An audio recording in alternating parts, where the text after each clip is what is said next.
rolling. Okay, so today we are going to make grilled cheese on the grill. In order to do this, I have a special recipe. You can put whatever you like on your grilled cheese, but this is how I like to make it. I've got some fresh pesto sauce from the store, and by fresh, I mean they make it fresh. Do not get a jarred pesto sauce.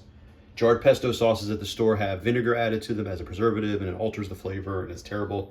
So I go to this Italian deli, they make it fresh. So if I can't get that, then I would actually go ahead and make it. You'll need a slicing tomato. I cut some slices in it and cut them in half so they'll fit on here. I'm gonna use provolone cheese, white cheddar, and American. I'm gonna use 3 kinds of cheeses here. And I've got an Italian bread from the store. The reason I use Italian bread from the store is because they tend to be lighter to make them, I don't know, less expensive or whatever. And you actually want kind of a lighter bread for grilled cheese, because the last thing you want is, on top of grilling it and adding butter to it, is having a whole bunch of heavy bread in there. So this is a nice one. And of course, butter for the outside. So how we do this, we take our Italian bread and we're gonna cut it on a bias, on an angle like this. And we're lucky because this one doesn't have a big air bubble in it like the last one did.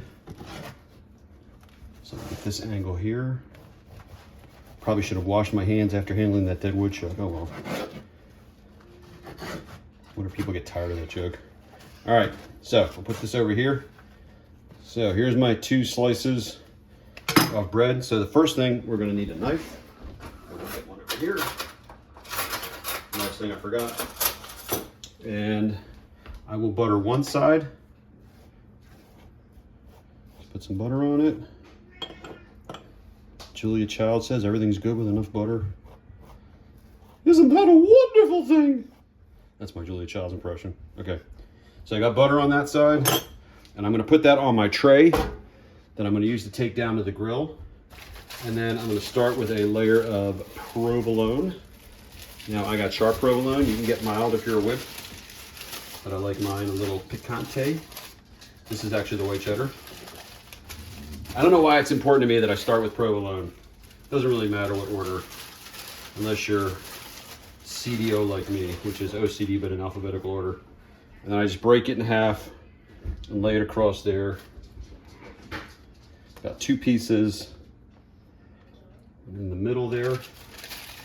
And then I'm just gonna set that aside for the next one. Some white cheddar. Again, we put that on there. Very cheesy. Just break that up. I'll have some in the middle. All right. Then I'm gonna put my tomato slices on here. Like that. Then I'm gonna go to the American cheese and use this one up first. See, this goes pretty quick once you have everything prepped. There's 2 slices here. Put them on like that. Some in the middle, a little bit on the edges there.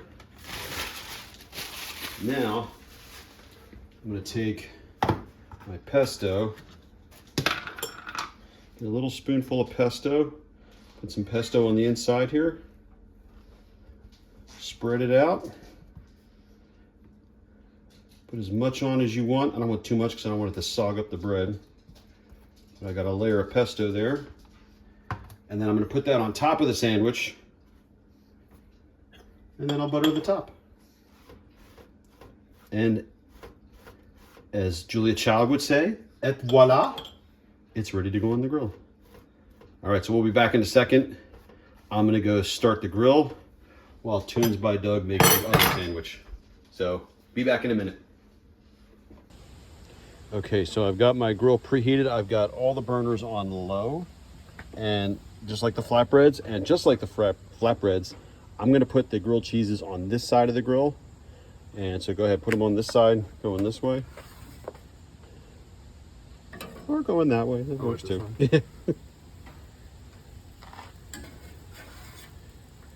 Not that it matters to me. You'll have your grill lines going this way across the sandwich. All right, then I'm gonna shut the lid and cook them for 3 minutes. Be right back. Okay, it's been 3 minutes. Let's flip them, see how they look. Look at that nice golden grill lines. Yeah, just try and keep it all together because it's not melted all the way through yet. All right, 3 more minutes. Be right back. All right, it's been another 3 minutes. Let's take a look. Flip them over one more time. Now, they might not be melted all the way through. And you want to make sure they're melted all the way through. But they got a nice gold color on that side now. And they could use a little bit more on the bottom side, but that's fine. We're going to get that. Okay, so what we're going to do now is we're going to turn these off so we don't burn this. We'll leave this one on to keep the heat in there, and we'll just do another 3 or 4 minutes. We'll do 4 minutes just to make sure everything's melted and nice and crispy. Be right back again. All right, 4 minutes in, that is done. We're going to turn this one off, and we're going to take these upstairs and cut them in half and eat them, and they'll be delish. So I hope you like this. Please make this at home, like and subscribe, and if you make this on your own, leave a comment, let me know how it turned out. See ya.